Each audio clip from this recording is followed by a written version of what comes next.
2 साल तक आईपीएल में कोई येलो जर्सी नहीं थी, कोई विसल पोडू नहीं था, कोई चेपॉक नहीं था, सिर्फ एक खाली जगह थी जहां पहले सीएसके हुआ करती थी। आईपीएल में बहुत सारी टीम्स है जो कि एक बार तो अपने पीक पे पहुंची है और फिर वो टीम उस लेवल को फिर से कभी अटेन नहीं कर पाते। कुछ टीम्स एक टाइटल जीतती है और वही उनका बेस्ट मोमेंट बन जाता है, लेकिन सीएसके की स्टोरी अलग थी। जिस टीम में कैप्टन एमएस धोनी रहे हो, जिस टीम का part Suresh Raina, Dwayne Bravo, Imran Tahir, Faf du Plessis, Ravichandran Ashwin, Ravindra Jadeja, Shane Watson, Albie Morkel, Michael Hussey जैसे लेजेंडरी प्लेयर्स रहे हो और जिस टीम का कैप्टन खुद एमएस धोनी रहे हो, उस सीएसके का डोमिनेशन नेक्स्ट लेवल रहा था through out the IPL years. Although recent years में उनकी परफॉर्मेंस थोड़ी फीकी जरूर पड़ गई है, लेकिन जब वो अपने पीक में थे, जो कि एक्चुअली 2008 से लेकर 2023 तक का था, उसमें उन्होंने नेक्स्ट लेवल में डोमिनेट किया। 2018 से 2023 तक ये वो पीरियड था जब सीएसके ने लिटरली आईपीएल को अपनी कंडीशंस पे खिलाया था, जब बाकी टीम्स प्लान बनाती थी सीएसके को रोकने का और सीएसके पहले से प्लान एग्जीक्यूट कर चुकी होती थी अपने जीतने के प्लान को। एंड इसलिए यहीं पर क्वेश्चन आता है कि 5 बार की चैंपियन चेन्नई सुपर किंग्स जब अपने प्राइम में थी तो उनका प्राइम कितना बढ़िया था। एंड इसलिए आज के इस वीडियो में हम बात करेंगे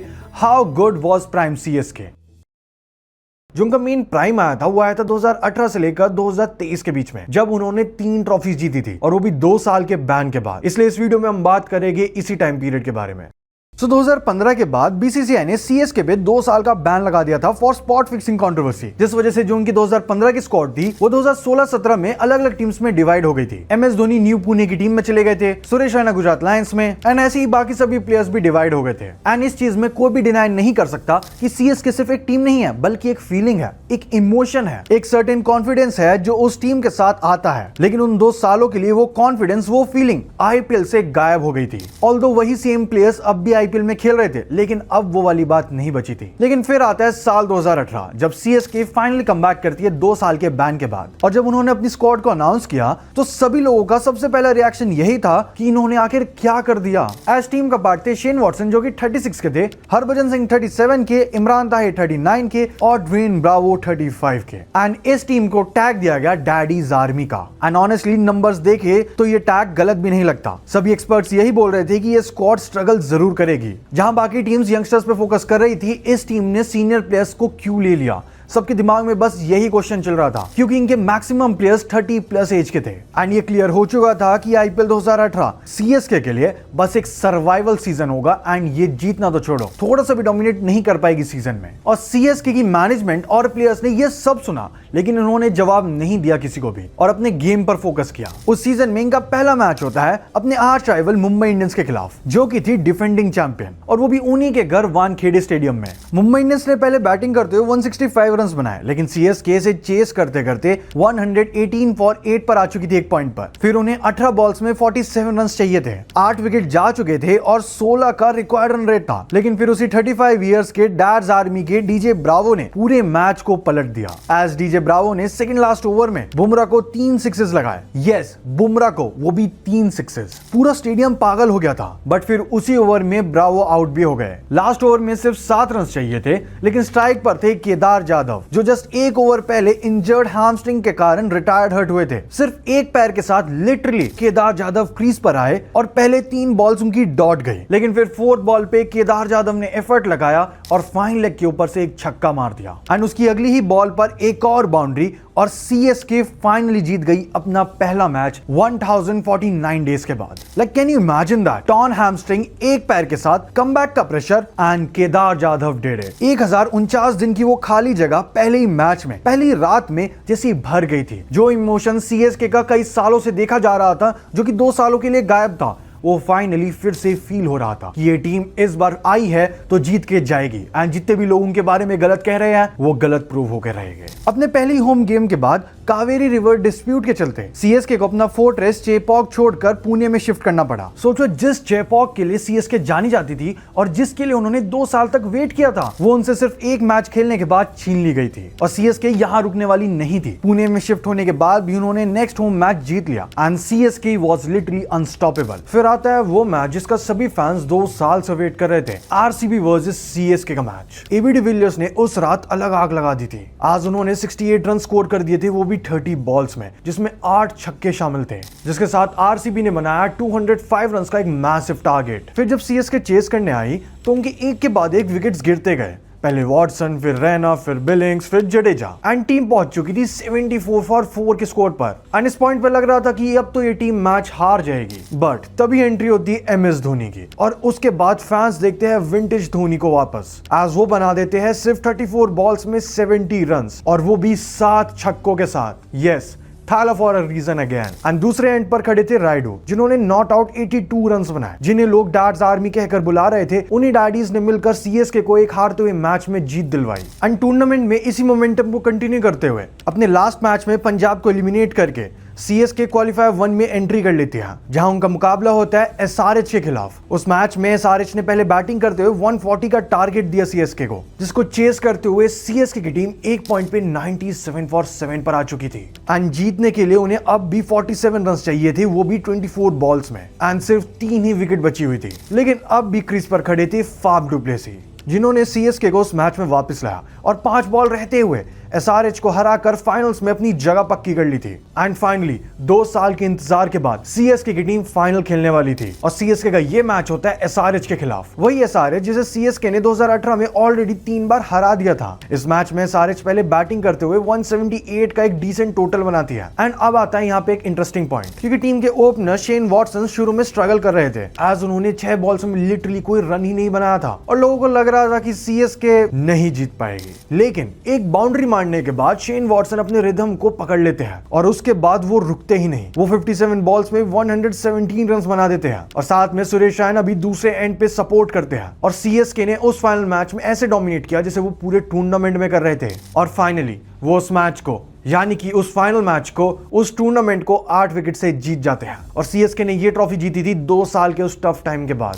जहां पे उन्हें हेट किया गया, ट्रोल किया गया, मीम्स तक बनाए गए। लेकिन उस इंतजार के बाद आया ये सीजन, इसका हर मूवमेंट वर्थ इट था। जिस टीम को सब डैड्स आर्मी कह के बुला रहे थे, जिस टीम को मिड सीजन अपना होम ग्राउंड बदलना पड़ा और जिस टीम के मेन प्लेयर्स सभी 35 प्लस के थे, उस टीम ने सबको गलत प्रूफ करते हुए इस ट्रॉफी को जीत लिया। नेल्सन मंडेला ने एक बार कहा था, it's impossible until it's done. I mean, इससे बेटर कमबैक हो ही नहीं सकता था सीएसके के लिए, जब वो 2 साल के इतने हार्ड टाइम के बाद आ रहे थे। इवन पोस्ट मैच में एमएस धोनी ने एक लाइन कही थी, experience is better than youth, और इसी कारण की वजह से सीएसके ने अपनी परफॉर्मेंस की वजह से, अपने बेस्ट प्लेयर्स की वजह से कमबैक कर लिया था। वैसे अगर हम एक लॉन्ग वे में देखें तो सीएसके का कभी प्राइम हटा ही नहीं था अंटिल लास्ट 3-4 सीजन, जब से वो उनका डिप आ चुका है, जिसके ऊपर मैंने ऑलरेडी वीडियो बना दी है उनके डाउनफॉल के बारे में। लेकिन सीएसके अपने हीरोइक्स को यहाँ रोकने कहाँ वाली थी। 2019 के सीजन में भी वो इस फॉर्म को कंटिन्यू करते हैं, क्योंकि यहाँ पे उन्हें दिखाना था कि उनका जो डैड्स आर्मी वाला टैग था, जिसकी वजह से उन्होंने 2018 में ट्रॉफी जीती थी, वो कोई मजाक बिल्कुल नहीं है एंड वो इसी मोमेंटम से आगे भी जीतते रहेंगे और सीएसके अपनी लेगेसी कंटिन्यू करेगी। इस पूरे सीजन में अगर हम देखें तो सीएसके वही पुरानी रतलेस मशीन बनी हुई थी। उन्होंने 14 में से 9 मैचेस जीते, जिसके साथ उन्होंने टेबल पे अपना दबदबा बनाए रखा। और इस मशीन का सबसे बड़ा स्पेयर पार्ट पता है आपको कौन था? 40 साल का वो आदमी जो कि हर विकेट लेने के बाद ग्राउंड का चक्कर काटते नहीं रुकता था। जी हाँ, मैं बात कर रहा हूँ इमरान ताहिर की, जिन्होंने सीजन में 26 विकेट्स लेकर पर्पल कैप अपने नाम करी। पर उनकी वो भागती हुई सेलिब्रेशंस ने फैंस के दिल में एक अलग ही जगह बना ली थी। इनके अलावा भी पूरी टीम की साइड से अच्छा सपोर्ट आया, फिर चाहे मैं बात करूं सुरेश रैना की, अंबती रायडू की, दीपक चाहर की, डीजे ब्रावो की या फिर कैप्टन एमएस धोनी की। हर प्लेयर अपना बेस्ट दे रहा था and by best I mean the best. साफ साफ पता लग रहा था कि डिफेंडिंग चैंपियन शायद एक बार फिर से ट्रॉफी ले जाएगी until the final match game, जो कि था मुंबई इंडियंस के खिलाफ। मैच हो रहा था हैदराबाद में, दिन था 12 मई 2019। ये सीएसके का 8वां फाइनल मैच था। इस मैच में एमआई ने पहले बैटिंग करते हुए 149 रन बनाए। टारगेट छोटा था और सीएसके के फैंस को लग रहा था कि चौथी ट्रॉफी घर आ ही गई है ऑलमोस्ट। आज स्टार्टिंग में ही फाफ ने अच्छी स्टार्ट दे दी थी, लेकिन फिर एक एक करके विकेट्स गिरने लग गए। पहले रैना गए, फिर रायडू गए और फिर आया वो पल जिसने सबकी सांसें रोक दी, एमएस धोनी का रन आउट हो जाना, जब ईशान किशन की बॉल डायरेक्ट हिट हो गई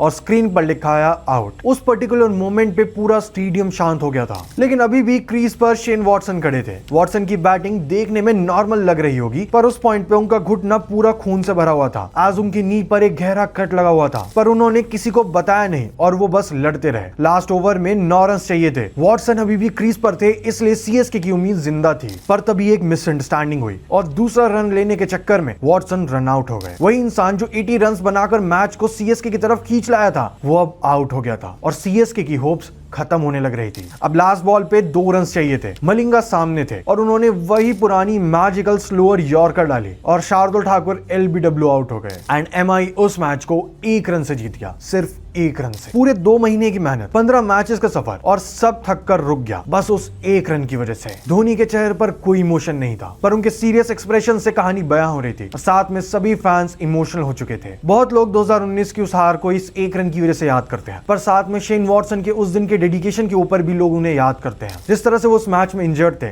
लेकिन फिर भी टीम के लिए रन्स बनाते रहे और क्रीज पर खड़े रहे। ऐसी डेडिकेशन, ऐसा पैशन इस स्पोर्ट के लिए, इस टीम के लिए शायद ही किसी ने किया होगा। एंड ये मोमेंट किसी गोल्ड मेडल से कम नहीं था। फिर आया 2020 का सीजन, जो कि एक हैंगओवर सा था, जिसके लिए कोई रेडी नहीं था। आज पैंडेमिक की वजह से पूरा सीजन यूएई में खेला गया। स्टेडियम्स खाली थे, पिचेस काफी अजीब थी और ऊपर से कैंप में कोविड का पूरा केओस हो चुका था। एंड जेन्युइनली टूर्नामेंट शुरू होने से पहले ही सीन खराब हो गया था, जब सुरेश रैना और हरभजन सिंह ने अपना नाम वापस ले लिया, जो कि एक्चुअली सीएसके की बैकबोन थे। एंड सीएसके का इस सीजन में यूएई की फ्लैट पिचेस पे कोई मैजिक नहीं चल पाया, एज वो 14 मैचेस में से सिर्फ 6 ही जीत पाए और आईपीएल हिस्ट्री में पहली बार सीएसके प्लेऑफ्स के लिए क्वालिफाई नहीं कर पाई थी। ये लाइन सुनने में एंड इवन इमेजिन करने में कितनी वियर्ड लगती है ना। I mean of course recent कुछ ईयर्स में उनका थोड़ा लो टाइम चल रहा है, पर उस टाइम पे ये बात सुनने में ही बहुत अनबिलीवेबल थी कि जो टीम जिसका डोमिनेंस सबसे ज्यादा रहा है, सबसे ज्यादा खतरनाक रहा है, वो टीम प्लेऑफ्स के लिए क्वालिफाई नहीं कर पाई, और वो भी पहली बार आईपीएल हिस्ट्री में। 2020 का वो सीजन भले ही सीएसके के लिए एक बड़ा शॉक हो, लेकिन प्राइम सीएसके अब भी जिंदा थे, क्योंकि 2021 में सीएसके ने अपने इस प्राइम को प्रूव किया। टीम के रीबिल्ड की शुरुआत ऑक्शन टेबल से ही हो गई थी। उन्होंने उन प्लेयर्स को रिलीज किया जो यूएई में फेल हुए थे और मोइन अली को टीम में शामिल किया। अकॉर्डिंग टू एक्सपर्ट्स ये एक नॉर्मल साइनिंग थी, पर जेन्युइनली ये उस सीजन का सबसे बड़ा मास्टर स्ट्रोक निकल के आया। साथ में उन्होंने रॉबिन उथप्पा को ट्रेड किया और ऋतुराज गायकवाड़ पे अपना फेथ बरकरार रखा। टीम का कोर वही पुराना था, MS Dhoni, Ravindra Jadeja, DJ Bravo, Faf du Plessis, Suresh Raina, वही प्लेयर्स जिन्हें लोग कुछ टाइम पहले बुढ़ा या फिर ओल्ड एज कह रहे थे। बट आफ्टर ऑल यही लोग इस टीम की मेन बैकबोन। सीजन शुरू होने से पहले बहुत सारे सवाल उठे थे धोनी की बैटिंग पर, उनकी एज पर और उनके पुराने प्लेयर्स पे ट्रस्ट दिखाने पर। लिटरली हर क्रिकेट एक्सपर्ट उस टाइम पर धोनी की बैटिंग और पुराने प्लेयर्स पे बैक करने पर सवाल उठा रहा था। हालांकि इस साल भी पैंडेमिक की वजह से इस टूर्नामेंट में इश्यूज आए, एज ये टूर्नामेंट 2 पार्ट्स में डिवाइड हो गया था, पर सीएसके का मोमेंटम बिल्कुल नहीं टूटा। 2021 की सीएसके इतनी डोमिनेंट इसलिए थी क्योंकि उनके हर डिपार्टमेंट में कोई ना कोई अपना बेस्ट दे रहा था। टॉप ऑर्डर में थे ऋतुराज गायकवाड़ और फाफ डु प्लेसिस, जिन्होंने आईपीएल हिस्ट्री के one of the greatest partnerships बनाए। इन दोनों ने सिर्फ रन्स नहीं बनाए थे उस सीजन में, इन्होंने हर चेज और हर इनिंग्स को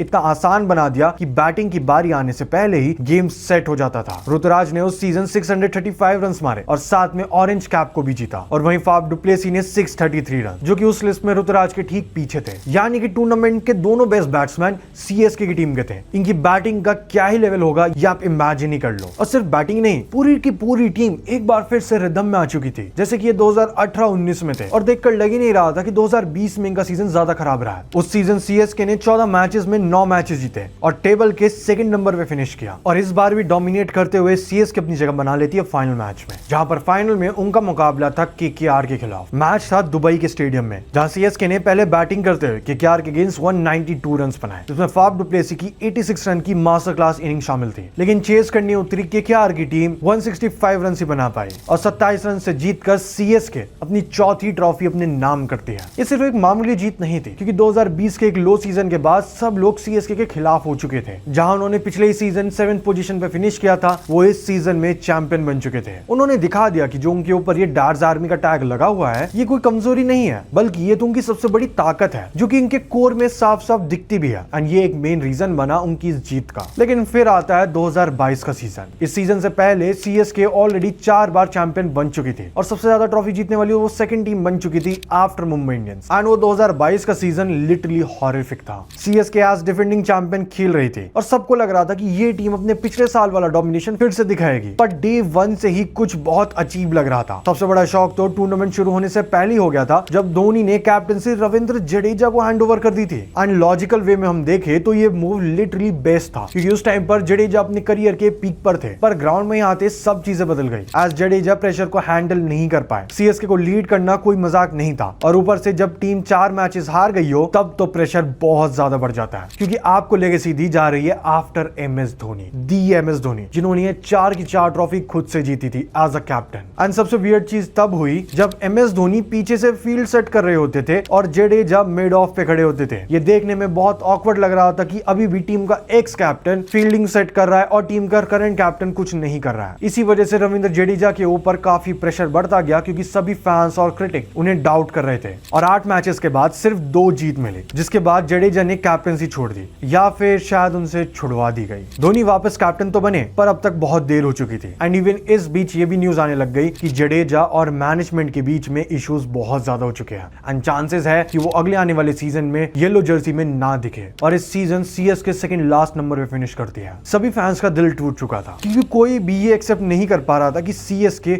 एक डाउनफॉल से गुजर रही है, पर सीएसके हार थोड़ी मारने वाली थी। 2022 के उस मैसिव डिप के बाद और कैप्टनसी मिस होने के बाद लोग सीएसके पर काफी सवाल उठा रहे थे, but 2023 was all about restarting. इस सीजन में उन्हें बाउंस बैक नहीं करना था बल्कि ट्रॉफी भी जीतनी थी सभी लोगों को गलत प्रूफ करने के लिए, और ये टूर्नामेंट उनके सेल्फ रिस्पेक्ट के लिए भी था। एमएस धोनी ने वापस कैप्टनसी संभाली और टीम को धीरे धीरे हील करने लग गए एंड जो पहले रूमर्स थे और स्पेकुलेशंस थे कि रविंद्र जडेजा सीएसके का पार्ट नहीं होगी, वो सब हट गए। एज एमएस धोनी और टीम के सीईओ काशी विश्वनाथ ने उनके साथ प्रॉपर कॉन्वर्सेशंस करी और उन्हें समझाया गया कि कैप्टनसी का प्रेशर उन पर हैवी पड़ रहा था और टीम को सिर्फ ऑलराउंडर जड्डू चाहिए जो कि टीम की बैकबोन रहे हमेशा से, और उनसे एक बार फिर से यही उम्मीद है कि वो टीम के लिए बेस्ट करें। इस सीजन में उनका पहला ही मैच था डिफेंडिंग चैंपियन गुजरात टाइटंस के खिलाफ, जहां पर ऋतुराज गायकवाड़ ने आते ही वही पुराना 2021 वाला फॉर्म दिखाया। परफेक्ट टाइमिंग, प्लेसमेंट और वो एलिगेंट क्लास, सब कुछ वही था। पर तब एक रियलिटी चेक मिला जब जीटी ने उस मैच में इजीली उस टोटल को चेस कर लिया। एक पल के लिए लग रहा था कि ये टीम वापस से कमबैक करेगी और वहीं दूसरे पल लग रहा था कि ये कहीं पिछले साल वाली गलती रिपीट तो नहीं करने है इस बार। पर असली गेम बदला जब 4 साल बाद सीएसके वापस अपने घर चेपॉक में खेलने गई। 2019 के बाद पहली बार चेन्नई अपने किले में वापस थी,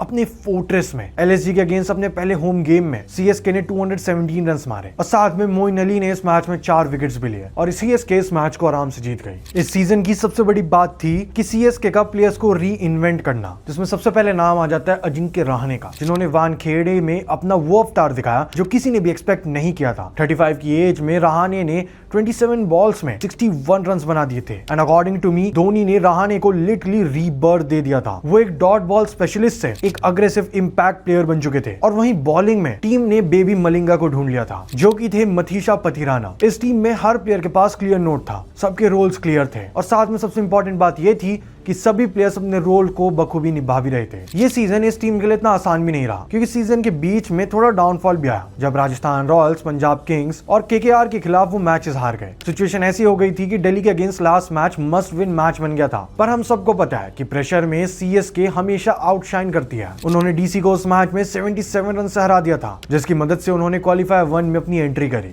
क्वालिफायर 1 में उनका मुकाबला एक बार फिर से था जीटी के साथ और वो भी चेपॉक की स्लो पिच पर, जहां एमएस धोनी ने ऐसा जाल बिछाया कि हार्दिक की टीम उसमें फंस चुकी थी और इसका रिजल्ट निकला कि सीएसके 10वीं बार फाइनल में आ चुकी थी। अब सीधा आते हैं उस फाइनल मैच पर, जिसमें होती है एक ऐसी कहानी जो कि कोई स्क्रिप्ट राइटर चाह के बिना लिख पाए। आज ये मैच 3 दिन तक चला था। किसी ने भी नहीं सोचा था कि आईपीएल का एक फाइनल मैच 3 दिन तक चलेगा और इसका रीजन बारिश। उस मैच में जीटी ने 214 रन मारे जो कि आईपीएल फाइनल का हाईएस्ट स्कोर बन चुका था उस पॉइंट पर, लेकिन फिर बारिश शुरू हो गई और डीएलएस की वजह से टारगेट बन गया 171 रन का। टारगेट छोटा तो हुआ पर साथ में ओवर्स भी कम हो गए और मैच बन गया 15 ओवर्स का। ऋतुराज और कॉनवे ने 74 रन की ओपनिंग दी, फिर दुबे ने राशिद खान को न्यूट्रलाइज किया और साथ में अंबती रायडू ने अपने रिटायरमेंट मैच में 3 बॉल्स में 6, 4 और 6 मार के पूरे मैच को पलट दिया। लेकिन फिर धोनी 0 पर आउट हो गए और स्टेडियम में एकदम सन्नाटा हो चुका था। फिर लास्ट ओवर में चाहिए थे 13 रन। बॉलिंग कर रहे थे मोहित शर्मा, लेकिन स्ट्राइक पर अभी भी थे जड्डू। आज मोहित शर्मा स्टार्टिंग की 4 बॉल्स लिटरली परफेक्ट डालते हैं जिसमें सिर्फ 3 ही रन आए और अब इक्वेशन पहुंच चुकी थी कि सीएसके को जीतने के लिए चाहिए 2 बॉल में 10 रन। जीटी के डगआउट में सेलिब्रेशन शुरू हो गई थी, पर क्रीज पे अब भी वो जड्डू थे जिन्हें 1 साल पहले मिड सीजन में ह्यूमिलेट होना पड़ा था। फिर आती है ओवर की वो 5th बॉल और जडेजा मार देते हैं एक 6। अब चाहिए थे 1 बॉल पे 4 रन। मोहित शर्मा ने यॉर्कर का ट्राई तो किया पर वो मिस हो गए और जड्डू ने फाइन लेग की तरफ फ्लिक मार दिया और वो गया चौके के लिए। ये मोमेंट आया जब रात के 1:30 बज चुके थे, लेकिन अब भी फैंस जागे हुए थे इस मोमेंट को विटनेस करने के लिए और सीएसके जीत जाती है अपनी 5वीं आईपीएल ट्रॉफी। एंड इस मोमेंट के बाद धोनी ने लिटरली जडेजा को गोद में उठा लिया था। ये जीत सिर्फ एक ट्रॉफी की नहीं थी बल्कि उस पेशेंस और ट्रस्ट की भी थी जो कि एमएस धोनी ने अपनी टीम के ऊपर दिखाया था एंड जो कि सीएसके की असली पहचान भी बन गया। 2022 के इतने बुरे सीजन के बाद भी 2023 में सीएसके ने जिस तरह से कमबैक किया, जिस तरह से बाउंस बैक किया, वो भी ट्रॉफी जीतकर, ये अनबिलीवेबल था। और इस मैच के बाद अंबती रायडू रिटायर हो गए और साथ में सीएसके 5 टाइम आईपीएल चैंपियन बन चुकी थी। एंड इसी मोमेंट के बाद सीएसके को लोग कमबैक सुपर किंग्स भी कहने लग गए। ऑल्दो इसके बाद 2024, 2025, इवन 2026 के सीजन उतने अच्छे नहीं रहे इस टीम के लिए, लेकिन हमें ये नहीं भूलना चाहिए कि ये वही टीम है जो सबसे ज्यादा बार प्लेऑफ्स में गई है और जिसने 5 बार ट्रॉफी को जीता भी है। वेल, ये थी कहानी सीएसके के प्राइम की, जो कि 2018 से 2023 तक था, जिसमें सीएसके ने 3 ट्रॉफीज को जीता। ऑल्दो बीच में 2 सीजन बेकार भी रहे, लेकिन फिर भी इन्होंने अपने मोमेंटम को नहीं खोया और मुंबई इंडियंस के साथ जॉइंट हाईएस्ट ट्रॉफी विनर भी बन गई। आपका इनमें से फेवरेट टूर्नामेंट कौन सा था, कमेंट करके जरूर बताना। Well, that's it for this video. अगर आपको संजीव गोइंका और एमएस धोनी की 2017 की कैप्टनसी कंट्रोवर्सी के ऊपर वीडियो देखना है तो यहां पर क्लिक करो। अगर आपको ये जानना है कि लखनऊ सुपर जायंट्स इतनी बेकार टीम क्यों है तो यहां पर क्लिक करो। Thanks for watching, see you in the next one.